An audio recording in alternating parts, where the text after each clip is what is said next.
Pessoal, eu vou dar uma passada no AVA, né? A disciplina, como eu falei, né? Eu vou parar nos pontos mais relevantes, né? Relacionado ao que eu expliquei para vocês, tá? Então, a unidade 4, seção um,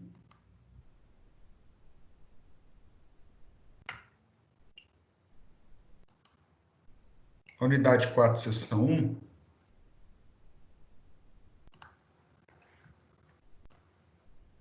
Então, assim, como eu falei, né? A ideia é que vocês assistam o conteúdo, dêem uma olhada com calma depois, né?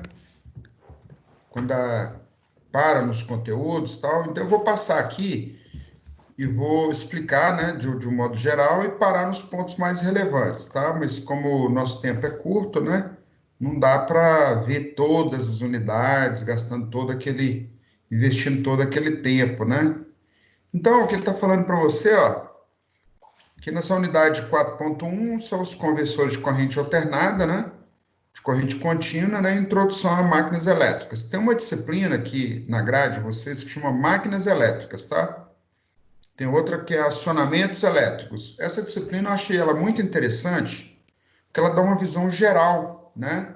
Não aprofunda em certos conceitos muito, mas é um pontapé aí para a gente entender alguns conceitos aí relacionados às máquinas de um modo geral.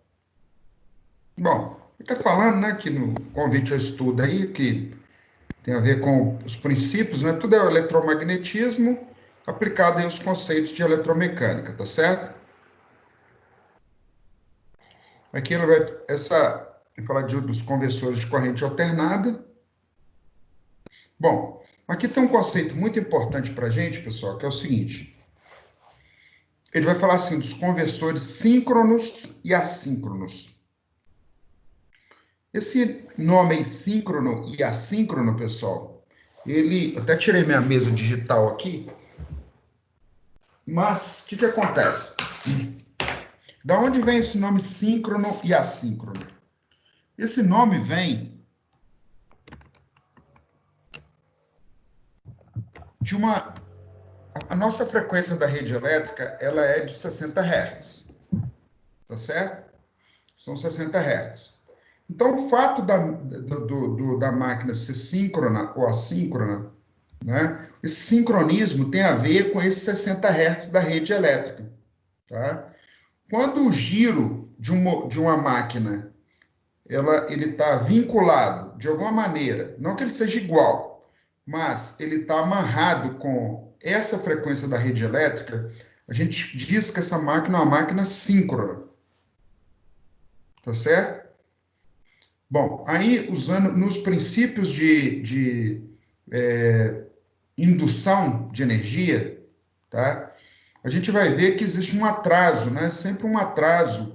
E aí a gente tem um conceito, né, de máquina de conversores assíncronos, tá? Então ele vai falar um pouco, aí eu vou explicar na sequência isso para vocês. Bom, a situação problema, né, aquela que você tem que gerar, fazer uma PCH para abastecer lá uma determinado empreendimento, tá? Um hotel, tá? Eu não vou parar muito nisso aqui não, porque senão quem está acompanhando lá no livro, né? Então ele diz o seguinte: quando a gente diz aqui, ó, ele diz o seguinte, que a demanda lá do hotel são 255 kVA. Quer dizer que ele somou lá as máquinas dele, né? Lavanderia, lâmpadas, tudo que ele precisa. Ele viu que 255 kVA atenderia, que seria o necessário para produzir. O kVA aqui, pessoal, no triângulo das potências, né? O cateto, a hipotenusa, é a potência aparente, tá certo? Tem um outro triângulo menor que é a potência. Vou fazer isso no quadro, porque fica mais fácil. Espera aí.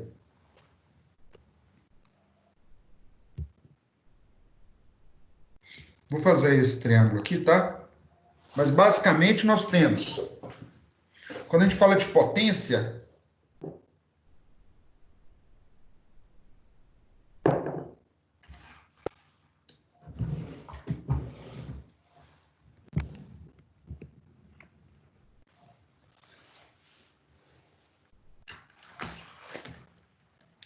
Bom, quando a gente fala em potência, vocês estudaram na eletrotécnica e circuitos que nós temos potência real, nós temos uma potência reativa, né? A potência real aqui, ó, por que a gente chama de real? É a que realiza trabalho, ela é dada em watts, tá? Essa potência aparente não, desculpa, reativa, ela é dada em volts ampere reativo. Ela não realiza trabalho, tá, pessoal? Ela está com 90 graus. E essa potência aqui, ó, é a potência aparente. Então, ela é dada em volt ampere. Beleza? Você paga essa conta aí na sua casa, essa aqui, ó, tá? Um exemplo aqui, quando você liga uma bobina, né, uma bobina de potência, eu preciso de energia para fazer aquela bobina funcionar. É a corrente de magnetização. Ela aparece aqui, ó. Tá certo? Esse ângulo aqui é um ângulo θ. O cosseno desse θ aqui é o fator de potência.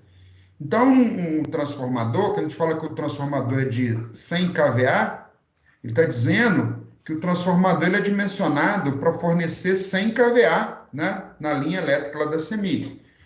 Mas você tem que estar com uma rede bem dimensionada, porque o que vai realizar trabalho, que vai fazer o motor girar, é o watt, tá? Essa potência real não tem como você correr, esse reativo não tem como você correr dela. O ideal é que você mantenha esse ângulo o mais próximo de zero por cima, porque o cosseno de zero é 1. Tá? Então, toda a sua energia está sendo utilizada, a energia que você está pagando para realizar trabalho na sua rede elétrica. Tá certo? Bom, mas o que ele está dizendo lá, então? São 25 kVA, e a energia tem que ser fornecida para fornecer 220 volts ou 380. Lembrando que 220 vezes raiz de 3 aí dá 380. Fase, tá? 60 Hz, né?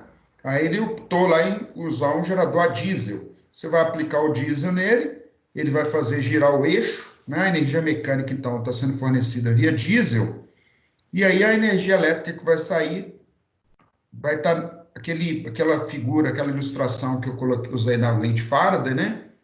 Eu estou girando o eixo, a turbina, né? Se fosse uma hidrelétrica, eu estaria usando uma energia hidráulica da água. Mas aqui no caso ele está usando a energia de queima do diesel. Então, quando ele fala conversores síncronos, né? O síncrono tem a ver, pessoal, com sincronismo com a frequência da rede elétrica.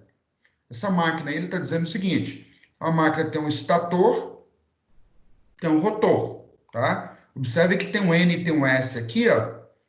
Ora eu crio um eletroímã, eu tenho um ímã aqui no rotor, que ora eu vou ter um N e vou ter um S, que vai ser atraído por esse NS que está no estator da máquina. De modo que eu crio uma dinâmica de giro. Observe que tem uma seta para fazer esse rotor girar, tá?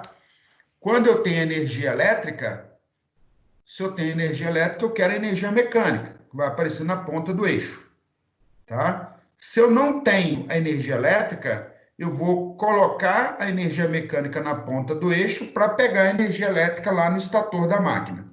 Beleza? Então, olha lá, tem dois tipos de rotor aí de máquina. Tem o que eles chamam de polos lisos. Então, esse rotor aqui, né? Polos lisos. Tem umas ranhuras aqui que é onde você passa o condutor. E tem os polos salientes. Se você olhar aqui sul e norte, você vai ver que tem aqui uma crista, né? Do rotor aqui, onde ele vai gerar um polo norte, um polo sul aqui, e vai mudando, né, essas polaridades de acordo com, utilizando lá aquele conceito lá do eletroímã, tá? Polos lisos e polos, olha lá, polo liso, né, que tem as ranhuras. O rotor pode ser classificado entre polo liso, né, com e polos salientes. Os salientes quer dizer que você consegue ver aqui, ó, o S e o N. Nesse aqui não, tá? Bom, aqui tem uma figura aqui de um rotor, né?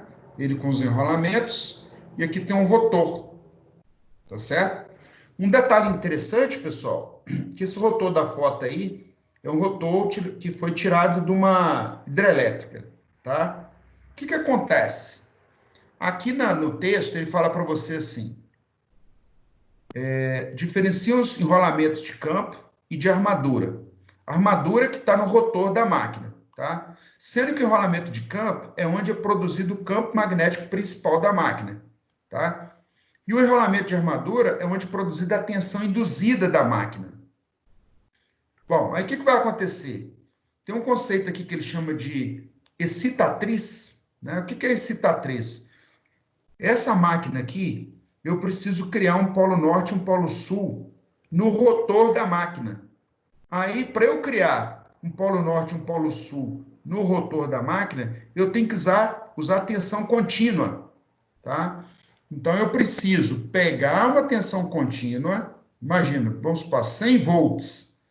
Esse 100 volts tem que ser aplicado numa bobina que está no rotor da máquina para criar esse polo norte e esse polo sul, tá certo?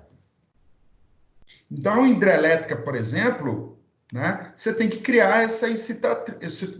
Qual é o papel da excitatriz lá na hidrelétrica? Só criar esse polo norte, esse polo sul lá no rotor da máquina. Senão ela não funciona, tá? Se fosse uma carga muito levinha, pessoal, você poderia colocar um polo norte e um polo sul em imã permanente, tá? Mas, como né, nessa máquina a carga é uma carga muito pesada, você precisa dessa energia aí para fazer isso, tá certo? Bom, então, olha lá. No enrolamento de campo, né, é aplicada uma corrente contínua por meio de escovas ou anéis coletores, ou pelos sistemas de brushless, né? Uma escovinha, né, que aplica lá para ele gerar o campo. O campo, pessoal, é o que fica parado no estator, tá? Isto é, por um sistema montado diretamente. Bom, tem um. Lembra que o campo é o que fica no estator, tá? Então tem um errinho aqui, ele fala no eixo do rotor, mas está errado isso aqui. No estator tem-se a alimentação trifásica, né? O que provoca a criação do campo girante. Da interação desses dois campos magnéticos vem a rotação do motor síncrono. Quando o motor é síncrono, a gente diz que essa velocidade ela é síncrona. Bom, aí vem uma das equações mais importantes aí que define para a gente dentro de uma máquina elétrica, tá? O que essa equação está dizendo aqui para mim? Esse NS aqui é o que a gente chama de velocidade síncrona. Olha lá, para calcular a velocidade síncrona de rotação da máquina, em rotações por minuto, né, pode-se lançar a mão da seguinte equação. O P é o número de polos da máquina. P é o número de polos, tá? O F é a frequência da rede elétrica, da alimentação que está sendo aplicada à máquina, tá certo? E esse NS aqui vai dar um número, a rotação da máquina síncrona, tá? Então tem aqui, ó, velocidade síncrona NS, frequência do sistema em Hertz, né, do sistema que é da rede elétrica, e P é o número de polos da máquina, tá certo? Então, pessoal, usando essa fórmula aí, o que eu vou fazer um cálculo aqui? Imagina uma máquina de dois polos, tá? Mecanicamente, uma máquina mecânica,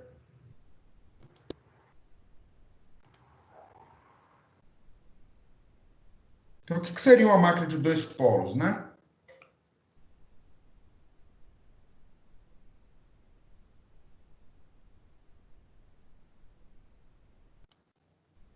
Mas isso aqui eu não vou precisar dessa ilustração, então eu vou descartar isso aqui. O que acontece? Ó, o que é uma máquina de dois polos? Então, imagina que eu tenho aqui um ímã, né? Eu quero criar um polo norte e um polo sul. Como é que eu crio isso aqui? Através de eletroímãs, tá? Através de eletroímãs. Eu quero criar um norte aqui e um sul. Então, isso aqui seria uma máquina bem rudimentar, uma máquina de dois polos, ó, tá? Então, o rotor dessa máquina aqui, eu tenho que arrumar um jeito de fazer ele girar, tá certo? O que ele está dizendo é que se eu alimentar isso aqui lá com uma máquina monofásica, por exemplo, de 60 Hz, o P é igual a 2. que eu tenho um polo aqui, norte, e o outro sul aqui, tá certo? A frequência da rede elétrica é igual a 60 Hz. Então, usando aquela fórmula ali, ele está dizendo que a nossa velocidade ns aqui vai ser F vezes 120 dividido por 2. Isso vai dar 60 vezes 120 dividido por 2. Isso vai dar, fazendo os cálculos aí, né? 60 dividido por 2 dá 30. 30 vezes 120, acho que dá 3.600 RPM. Então, essa velocidade dessa máquina aqui, ela é uma velocidade que ela está atrelada a esses 60 Hz da rede elétrica. Uma máquina de 2 polos, então, a velocidade dela de giro que eu vou conseguir, esse giro aqui é o giro mecânico, tá, pessoal? O giro do eixo da máquina. Vai ser, então, 3.600 RPM. Beleza? Então, voltando lá na equação, né? Voltando, esse F é rede elétrica e esse NS é o rotor da máquina. Bom, o que acontece? Conversores assíncronos, né? O que significa ser assíncrono? O que acontece? Ele está dizendo o seguinte, né? O que é uma máquina assíncrona? Como motor, né? É o tipo de máquina elétrica mais utilizada no mundo, composto de 2 partes principais. O estator, tá? Onde fica alojado o enrolamento trifásico. Aí essas ligações podem ser estrela ou triângulo. E o rotor da máquina, tá? O rotor é a parte móvel que pode ter a configuração gaiola de esquilo ou rotor bobinado. Bom, o que eu vou tentar explicar para vocês aqui agora, pessoal? Eu vou...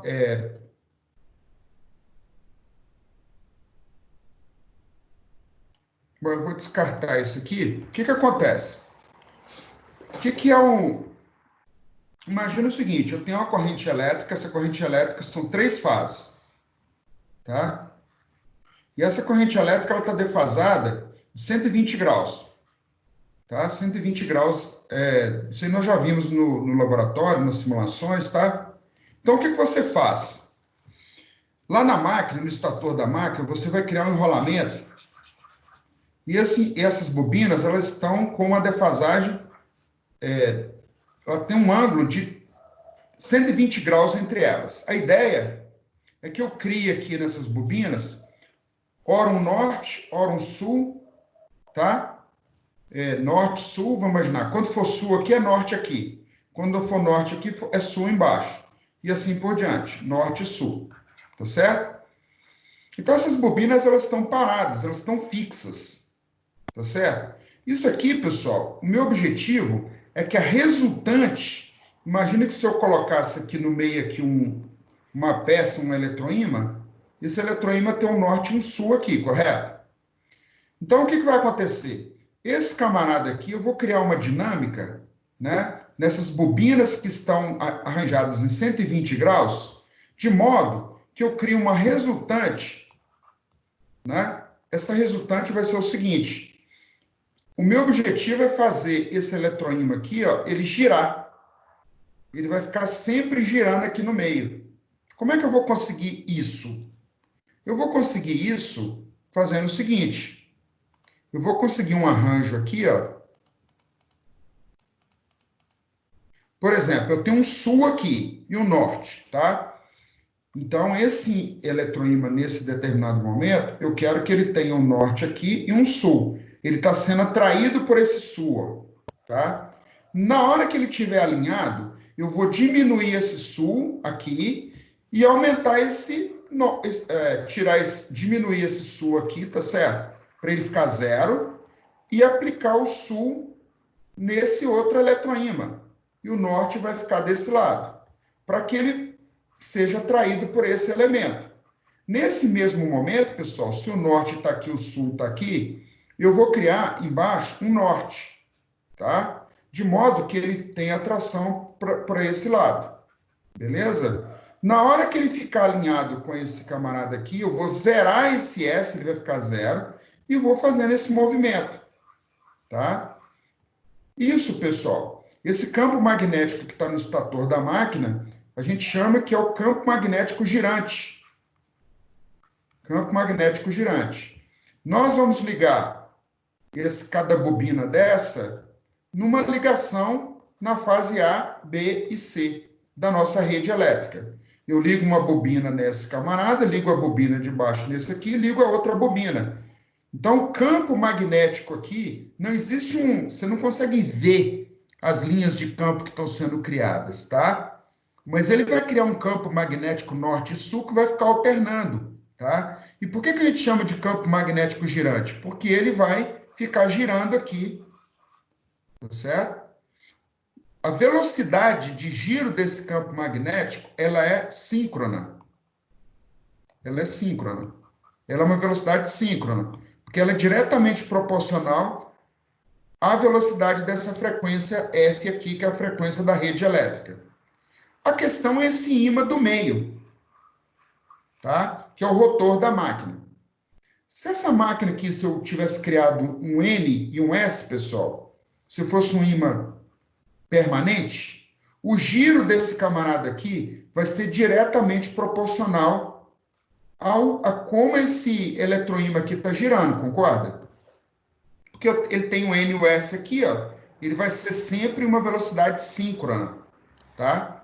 Bom, o que é o motor de indução, pessoal? O motor de indução, o que ele faz, na verdade, é o seguinte: existe esse NS aqui que está sempre girando, que eu acabei de mostrar para vocês, que são as três bobinas, tá? São as três bobinas defasadas de 120 graus. Só que o rotor da máquina aqui no meio, eu vou criar também um eletroímã. E esse eletroímã, pessoal, o que eu vou fazer nessas bobinas aqui, tá? Essa bobina,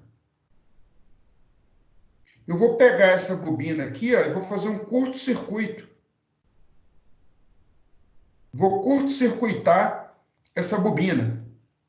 Na medida que eu curto-circuito isso aqui, pessoal, a indução diz o seguinte, que na hora que aparecer a variação de tensão aqui nessas bobinas, aqui no meio também, como esse camarada aqui está no circuito fechado, vai circular uma corrente induzida, tá? Vai circular uma corrente induzida. E essa corrente que vai circular vai fazer surgir um torque, porque esse arranjo dessa bobina é tal que ele está imerso num campo magnético, tá? Ele vai ser arrastado por esse campo magnético, tá?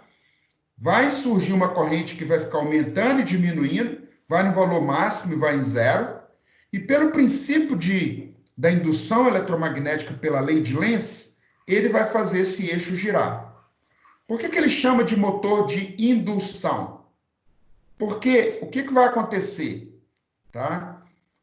Vai ter um determinado momento aqui que essa tensão nessas bobinas vai ser zero. E nesse momento essa corrente vai ser zero também. Tá certo?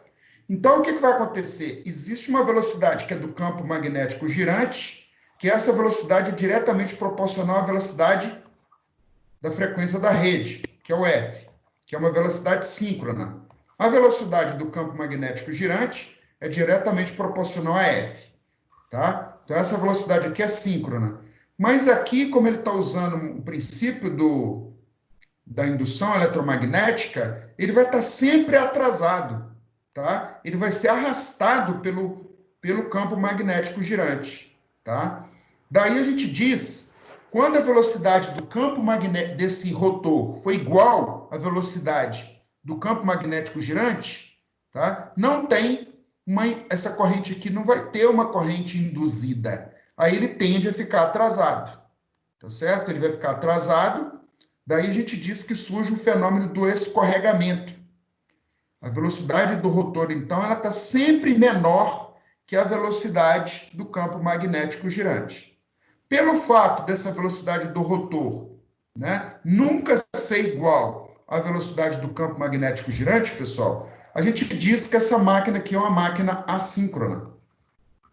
Quando a máquina não gira, o giro dela é diferente, não é proporcional não é proporcional à frequência da rede elétrica. A gente disse que essa máquina é uma máquina assíncrona. Então, os motores de indução são máquinas assíncronas, porque eles trabalham com o princípio, né, da indução eletromagnética. E o giro da máquina está sempre menor que o giro do campo magnético girante. Voltando aqui, então, né, isso aqui separa, então, as máquinas assíncronas, ou também chamada de motor de indução. Está aqui um exemplo. O rotor do tipo bobinado, né, e o gaiola de esquilo são dois exemplos de motor de indução, tá? O rotor bobinado, pessoal, ele tem umas bobinas que você consegue colocar uma resistência, um reostato em série para controlar a velocidade da máquina, para fazer um controle pobre, tá? Então, por isso que ele chama de rotor bobinado. E o gaiola de esquilo? O gaiola de esquilo não, ele simplesmente curto-circuita os enrolamentos do rotor, tá? No rotor também se encontram os enrolamentos trifásicos ligados em triângulo ou estrela, né? Ao estator são fornecidas correntes trifásicas defasadas de 120 graus.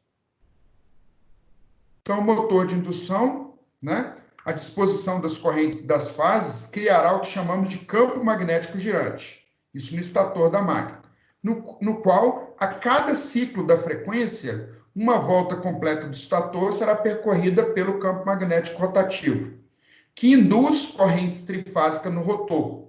Porém, segundo a lei de Lenz, no sentido contrário das correntes do estator.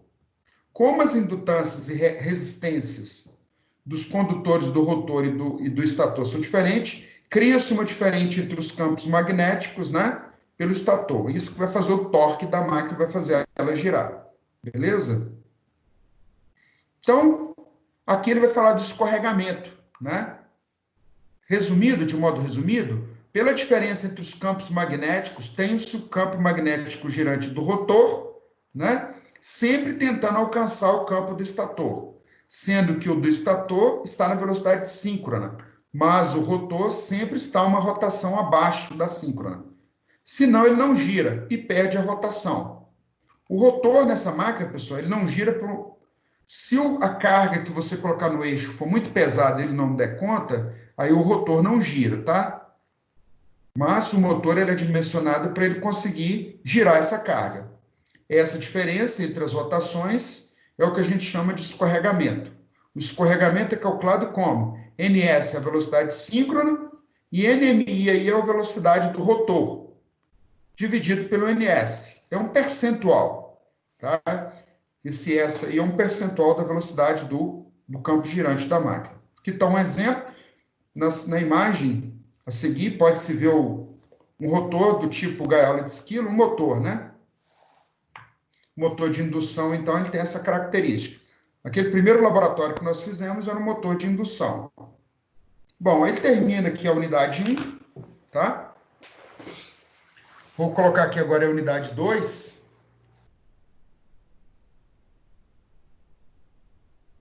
Vou colocar aqui a unidade 2, então, como eu falei, né? Depois, no livro de vocês, vocês podem...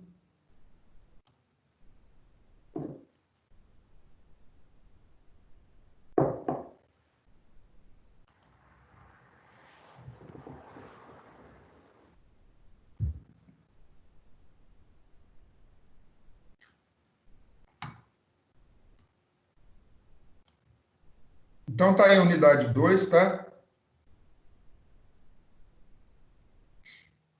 Aproveitando enquanto ele carrega aí, pessoal, vou explicar para vocês aqui na figura por que o motor monofásico não tem partida própria. Eu já expliquei isso, mas o que acontece? Como você tem apenas... Imagina o seguinte, motor de indução monofásico, tá? Você tem uma bobina de um lado e tem uma bobina do outro, tá? Ele vai conseguir criar um polo norte. Ora um polo norte aqui, né? Sul. E esse negócio vai ficar alternando. Ora o polo norte. Então, você vai ligar a sua tensão monofásica, o rotor da máquina é um ímã, que é um polo norte e um polo sul. Do jeito que está aqui, pessoal, eu preciso criar um sul em cima e um norte. E inverter aqui o sentido, tá? Só que Numa ligação monofásica, ele vai inverter esse norte-sul na parte de cima e o norte-sul. Como está em 90 graus, ele não tem força para girar o rotor da máquina. Então, ele não parte, tá? O que você precisa fazer, então? Você liga um capacitor de partida em paralelo, de modo que ele crie uma falsa segunda fase, tá?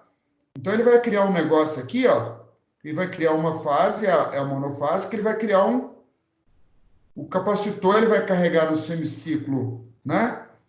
E ele vai dar um torque aqui, um perteleco aqui, de modo que é como se ele estivesse criando um eletroímã aqui do lado, ó, que aí ele cria um norte e um sul aqui, que aí ele faz um arranjo aqui de modo que ele faça esse camarada girar, tá? Beleza? Então, o objetivo desse capacitor de partida, então, é isso. Na máquina de lavar na sua casa tem isso, tá? Nos motores monofásicos tem isso aí. O campo magnético no sistema trifásico, ele não tem esse problema aí. Porque as fases, na verdade, vão criar... São 3 bobinas, tá? 3 bobinas. Tem lá uma primeira bobina do lado de cima, tem uma bobina, né?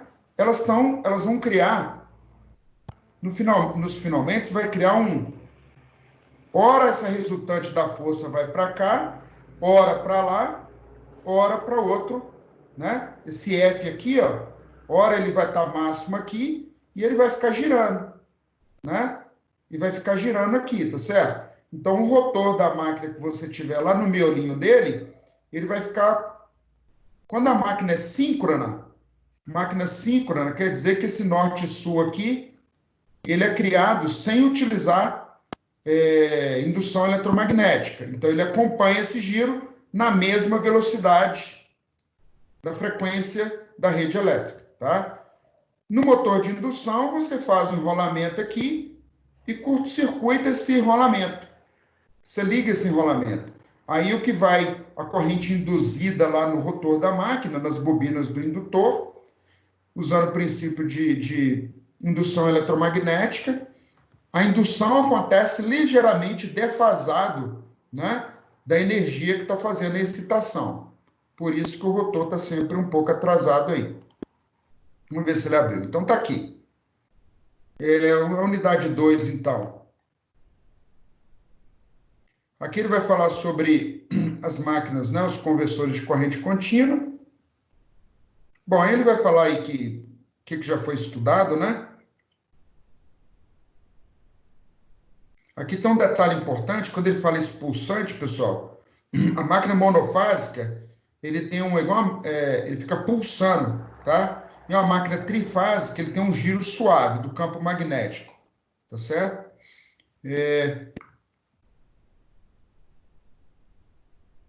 Então, ele vai falar aí sobre uma situação, um problema, que é um VLT, é um trem sob trilho. Um trem sob trilho, ele precisa de um gerador de corrente contínua, tá certo? Um gerador de corrente contínua. Então, ele vai falar para você aí, tá? O que acontece? Na tensão contínua, pessoal, ele fornece energia para o trem na parte de cima, tem um cabo, e tem um condutor aterrado, tá? Então, ele alimenta de um lado do VLT e o terra está no outro lado aí do trem, tá certo? A alimentação dele é em corrente contínua. O trem de Belo Horizonte funciona com corrente contínua, tá? Só que as máquinas mais novas, a tendência é ser trem com motor de corrente alternada, tá? Por quê? Porque a fonte de corrente alternada, você tem ela de um modo mais fácil, tá? E a corrente alternada, você tem que retificar para ir para a tensão correta daquela determinada máquina, tá certo? Então é isso que ele está colocando, ó. Os VLT são movidos por energia de corrente contínua. Lembrando que corrente contínua não tem variação de positivo e negativo, tá? Aí o exemplo aí é do VLT. Bom, aí ele vai falar sobre os conversores, de um modo geral. O arranjo da máquina, pessoal, o objetivo é que a máquina tenha uma energia mecânica aplicada num lado da máquina, tá? E do outro lado sai uma tensão contínua, tá? O arranjo dessas bobinas são esses dois arranjos aqui, que ele chama de imbricado, olha lá, enrolamento ondulado e enrolamento imbricado, tá? Mas, de um modo geral, são as duas maneiras aí que ele tem de... São os circuitos, os condutores a cada momento, né? O objetivo dele é que ele quer criar um torque, um ímã girante que faça essa máquina girar. Aqui eu não vou entrar em muito detalhe, não, porque lá no livro está melhor explicado, tá? Aqui ele vai falar da armadura, né? A armadura é o que está em volta aí do rotor da máquina. Aí tem um conceito de caminhos. Para o enrolamento imbricado, você tem aqui esse P é o número de polos da máquina e o M é o número de caminhos. E para o ondulado, você tem que é 2 vezes M, tá? Onde M é a multiplicidade, ou seja, o enrolamento é simples ou duplo. Eu não, assim, nem acho que deveria ter muitas essas fórmulas aí, não, porque não aprofunda muito, tá? Mas lá no livro vocês podem consultar isso lá. Aí ele tem uma relação da força. A força eletromotriz é a tensão induzida, tá? Numa máquina de corrente contínua. Ela é dada por essa fórmula aqui. O N aqui é a velocidade de rotação da máquina, φ é o fluxo, tá? P é o número de polos da máquina, P é o número de polos da máquina, tá certo? E aqui é a tensão que ele vai induzir ali na carcaça aí da máquina. Bom, quando a gente fala de máquina de corrente contínua ou corrente alternada, pessoal, vamos falar em motor. Motor de corrente contínua. Se ele falar que o motor é de 100 volts, quer dizer que você tem que ter 100 volts contínuo para alimentar aquela máquina, tá? Então, lá na sua casa, se está chegando 127 alternado, você tem que retificar essa tensão, tá? Colocar um capacitor para tirar aquelas ondulações e colocar ela num regulador para ter 100 volts exatamente, para você ligar na máquina e ela funcionar. Bom, aí ele vai colocar a relação aí com relação à tensão induzida, né? O mesmo, se eu estiver falando com relação ao ômega, que é a velocidade angular da máquina, tá? O ômega é dado em radiano por segundo. Então, no livro de vocês tem, explorando mais essas fórmulas, tem duas maneiras que a gente tem de ligar uma máquina de corrente contínua, que é o que a gente chama de ligação série e ligação shunt. Tá? Lá em máquinas elétricas a gente vai explica, né, esses circuitos, mas a ideia é que aqui ele explica isso aqui, ó. Aqui é uma figura que representa uma máquina de corrente contínua, um motor, tá? O que ele está mostrando aqui para a gente nesse motor? O motor nada mais é que um enrolamento, tá? Esse enrolamento, pessoal, a gente colocou um RA aqui, ó, por quê? Numa bobina, quando se aplica corrente contínua, tá? Aí, esse RA representa a resistência, tá? A resistência daquele enrolamento. Então, a gente coloca que é o RA, tá? Esse EA aqui é a tensão da armadura da máquina. É o que você está aplicando, né, na armadura aí da máquina de corrente contínua, tá certo? Então, essa figura é uma representação aí de uma máquina de corrente contínua. Se você estiver fornecendo a corrente, ela está atuando como motor, tá certo? Se você estiver fornecendo energia mecânica e você estiver pegando a corrente, ela vai estar funcionando como um gerador de corrente contínua, tá certo? Esse circuito aqui do lado, pessoal, esse F é o que a gente chama de field, que é o campo. É a corrente de campo, resistência de campo, e o L aqui é a indutância das bobinas de campo, tá? Então, quando essa ligação é feita em paralelo à máquina, a gente chama que essa ligação é uma ligação shunt. Observe que aqui a resistência aqui tem uma resistência variável, isso é para controlar a velocidade da máquina, tá? Através dessa resistência aumentando e diminuindo, você tem um controle de velocidade. A máquina de corrente contínua você consegue controlar a velocidade do eixo. Na de corrente alternada, não. Porque a velocidade da ponta do eixo ela é diretamente proporcional à frequência da rede elétrica, tá? E não tem como você mudar a frequência lá da rede da CEMIG, ela é 60 Hz. já é estabelecido dessa maneira. A não ser que você use um inversor de frequência, mas aí é assunto para outra disciplina, tá? Então, ele encerra aqui, lá no livro ele vai explicar mais sobre esse assunto, e aí eu vou agora na unidade 3. Na unidade 3, 4, seção 3.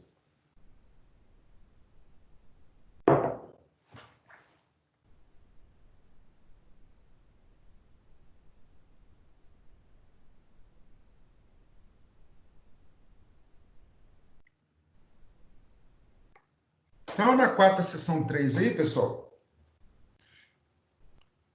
ele faz um resumo, como eu falei, tem outras disciplinas aí para máquinas elétricas, funcionamentos elétricos, para cumprir, né? Isso aqui é só para a gente dar uma geral, para não ficar... para a gente ter aí um pontapé inicial aí sobre coisas que vocês vão ver para frente aí. Bom, quando ele fala que já foram estudados conversores de corrente contínua e corrente alternada, é muita pretensão, né? Parece que a pessoa já está sabendo tudo. Não é isso, tá, pessoal? Tem livros específicos para estudar cada tipo de máquina dessa, tá? Ele vai falar aqui nessa unidade sobre o conceito de máquina aberta e máquina fechada, tá? Basicamente, o que é isso? Ele vai falar daquele hotel lá que ele precisa da energia, né? Mas eu vou pular isso aqui. Aqui tem um detalhe muito interessante, que são os novos tipos de motores para impulsionar essas máquinas aqui, ó, tá? Bom, o que ele diz? Se eu aplicasse um motor de corrente elétrica para girar uma roda nesse negócio, é o que a gente chama de uma máquina rotativa, tá? Mas existe um tipo novo de máquina que o deslocamento é linear. Ele vai fazendo um arranjo de ímãs, criando polo norte e polo sul, de modo que ele faça essa máquina aí ter um movimento linear. Isso ele chama que é uma máquina aberta. Qual a vantagem disso? Você não tem contato mecânico, tá? Não tem atrito. Qual é o problema disso aí? Você tem que ter um sistema bem dimensionado para conseguir levantar através de eletroímã um trem desse aí, tá certo? Então a ilustração disso aí, ó, é essa figurinha aí, ó. Quando ele fala que a topologia aberta e fechada, as máquinas de topologia aberta também são chamadas de deslocamento linear, né? Pois não tem o estator no formato cilíndrico e sim linear, tá? Então, as máquinas, os motores, então, quando a gente fala que motor rotativo, ele vai girar um eixo. Eu não quero que ele faça um giro de eixo, né? Eu quero que ele desloque essa plaquinha aqui de cima. O estator é o que está parado. O que seria o rotor é essa placa que a gente chama de secundária para eu fazer um deslocamento dela. Então, ele vai criar uma ligação aqui, pessoal, nessas bobinas, de tal forma que ele cria nessas placas, polo norte e polo sul, que ele faça um deslocamento aí, ou para a direita ou para a esquerda nessa máquina, tá certo? Usando os princípios do eletromagnetismo, criando o norte e o sul, eu consigo fazer isso. Não é minha área, tá certo? Isso aqui são coisas novas. Mas está aí a ilustração, né? Aí quando ele te fala máquina de topologia aberta, são essas máquinas, né? Então, olha lá. Aqui ele misturou um pouco o conceito, tá?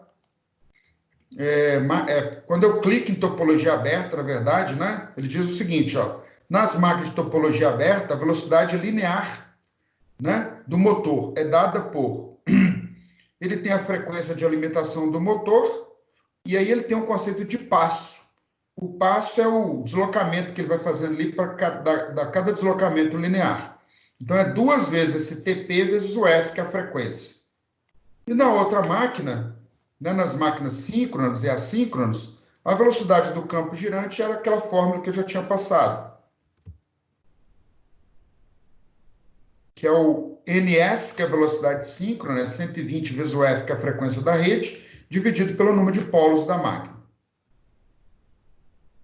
Bom, a tensão induzida numa máquina trifásica, o EA aqui, o EB e o EC, é a tensão na fase A, B e C, tá? é o N que é o número de espiras da máquina, φ o fluxo, ômega S é a velocidade angular, vezes o seno ômega T.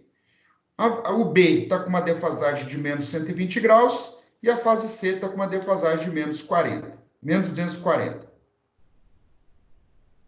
Bom, aí ele fala do escorregamento, que a gente já tinha colocado, né? O escorregamento, que é a diferença entre a velocidade síncrona e a rotação do eixo da máquina, é dado por velocidade síncrona, escorregamento, sobre velocidade síncrona. Ou, de forma relativa, a velocidade síncrona menos a velocidade do rotor, dividido pela velocidade síncrona. Bom, aqui ele tem uma fórmula para calcular a corrente, tá, pessoal? A corrente solicitada por um motor de indução trifásica é dado por a potência do motor, tá? Essa potência aqui em HP, ele multiplicou por 746, se fosse uma potência... Aqui é a potência mecânica. Essas unidades cavalo, HP, isso aí eu não vou entrar em muito detalhe nisso não, tá? Lá no livro ele tem um exemplo. E o N é o rendimento da máquina. É o rendimento do motor que é calculado por... O rendimento é a potência de saída sobre a potência de entrada. A potência de saída é a potência na ponta do eixo. Potência de entrada é a potência de alimentação da máquina elétrica. F é a frequência e P é o número de polos. Tá? Acho que ele nem deveria ter colocado esse slide aqui, mas está aqui, então o vídeo de encerramento está aí. Não é pretensão minha, como eu falei, tem uma disciplina aí para frente, que é a de máquinas elétricas, e tem adicionamentos elétricos, tá? Mas está aí, dê uma passada aí na unidade 4 da disciplina. Então agora, pessoal, eu vou abrir aqui para vocês tirarem as dúvidas. Quem não tiver dúvida, eu vou desejar uma boa noite. Estou à disposição aí para vocês me perguntarem aí sobre assuntos quaisquer aí.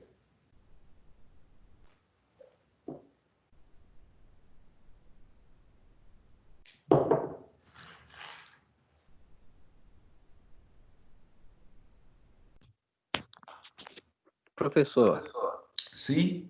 e o comecinho da sua aula hoje, você Certo. poderia falar, por gentileza, em que consiste o trabalho que eu estou vendo o pessoal falando no grupo? Certo. É o Douglas? Isso. Ô Douglas, é o seguinte, vou compartilhar então o arquivo, tá? Que eu apresentei para o pessoal. Isso aqui eu não vou... Bom, vou abrir aqui o... Ô Douglas, você não é aquele aluno que matriculou meio no meio do semestre, não, né? Não. Tá. Porque tem um aluno aí que matriculou no meio do semestre, ele ficou de me procurar e aí eu não sei. Bom, eu vou te explicar os trabalhos, tá? Bom, eu preciso distribuir 1.500 pontos, tá, Douglas, para a etapa 2 do curso. Então, ou você vai fazer um resumo de um artigo que eu distribuí no WhatsApp, aí eu mandei alguns artigos, qualquer artigo científico relacionado à nossa disciplina, tá? Ou você pode fazer a lista 2. Mas essa lista 2, eu coloquei lá um link só a título de avaliação, o aluno que quiser aplicar, porque eu não sou eu que aplico a prova 2 para vocês. A disciplina ela é blended. Então, ela é uma prova institucional. Beleza? Aí você pode me entregar até segunda-feira, que eu consigo corrigir na terça. O ideal, tem gente que já mandou, então logo a pessoa mande, porque até terça-feira eu tenho que publicar essas notas. Beleza? Ou você, desculpa, você tem que fazer o 1, que é esse resumo do artigo, e o 2, você pode escolher fazer um trabalho prático, uma demonstração prática, um protótipo, associado à disciplina, ou fazer um pequeno seminário de um tema associado, à sua escolha. Isso aí vale 1.000 pontos, tá certo? Ou, lá no seu livro texto, ele descreve um exercício da PCH, que é um dimensionamento de uma pequena central hidrelétrica, tá? No item 2 e no item 3, é um ou outro. Você pode escolher aí. Tá? Então, por isso que eu coloquei. O item 1 é o resumo e o 2 ou o 3, para não ficar tudo numa atividade só. Ou você faz as 3 atividades se você quiser, tá certo? Ou você faz o resumo aí e escolhe entre a 2 ou a 3, tá certo? E essas atividades, elas vão ter o valor, então, total de 1.500 pontos. Atividade 1 vale 500, 2 ou 3 vale 1.000. Entendi. No caso a 2, então, é onde eu estou vendo o pessoal fazendo alguns protótipos. Teve um Certo. que fez uma usina hidroelétrica usando o tanque de casa, eu achei até interessante. Isso. Bacana. É porque é o Ah, seguinte, ô Douglas, o que que acontece? Tem uns alunos que já, né, ou já trabalham, tem um pouco mais de noção daquilo ali, eles já têm alguma coisa montada que dá para mostrar na disciplina, tá? Então, se você tiver isso, aí eu acho que agrega bastante, porque você vai ter um trabalho aplicado. Mas também depende do tempo que você tem para investir, tá? Então, esse é que é o propósito, né? O ideal é na disciplina que você, ao longo do semestre, você vá aplicando aqueles conhecimentos, beleza? Mas aí tem a opção de fazer um seminário também. Você pode buscar um tema de seu interesse e apresentar aí. Não vai ter apresentação presencial, mas você pode fazer um vídeo ilustrando aquele conceito, tá certo?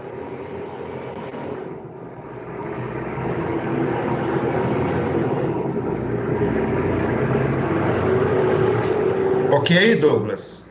Seu áudio parou? entendido, obrigado. Tá bom? Qualquer dúvida aí você pode me perguntar, beleza? Mas aí eu não deixei isso obrigatório justamente por essa questão de quantidade de provas, quantidade de tempo disponível e assim por diante. Tá bom? Mais alguém, pessoal? Professor Vitor, boa noite. Opa! Beleza, Vitor? Beleza? Eu fiquei com dúvida a respeito da última avaliação. Como que ela vai funcionar? Ô, Vitor, seu áudio não está muito bom. Aumenta o seu áudio aí para mim e pergunta de novo, por favor. Eu fiquei com dúvida como que vai funcionar a última avaliação oficial. Ela vai ser online? Ela vai ser uma prova online. E quem Mas aí, aplica ela, assim que o Pitágoras mandar, nós vamos disponibilizar o link para vocês. E no horário lá da agenda, aí você vai ter que entrar e fazer a prova. entendi. E o senhor sabe se vai ser o horário de uma aula ou eu vou ter mais tempo para realizar o exercício? Aí você tem que olhar o calendário. Você vai ter que olhar o calendário oficial divulgado pelo Pitágoras, tá? Tem que ser naquele horário que ele determinar. Ah, tá, entendi. Beleza? Porque assim, Beleza. tradicionalmente, não necessariamente é no mesmo dia da aula. Vai ser no dia que você estiver com disciplinas blended, para não dar conflito com outras disciplinas que você fizer. Entendi. Beleza? Beleza. Tá bom, boa noite. Mais alguma dúvida, pessoal?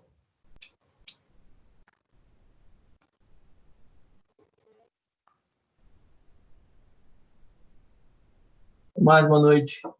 Sim? Boa noite. Bom, então, pessoal, eu vou finalizar a gravação, tá? Boa Qualquer noite, dúvida. Geraldo. Obrigado. Boa noite.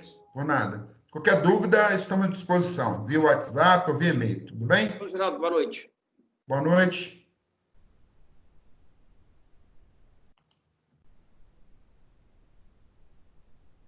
Então, estou parando a gravação, tá? Boa noite aí para todo mundo.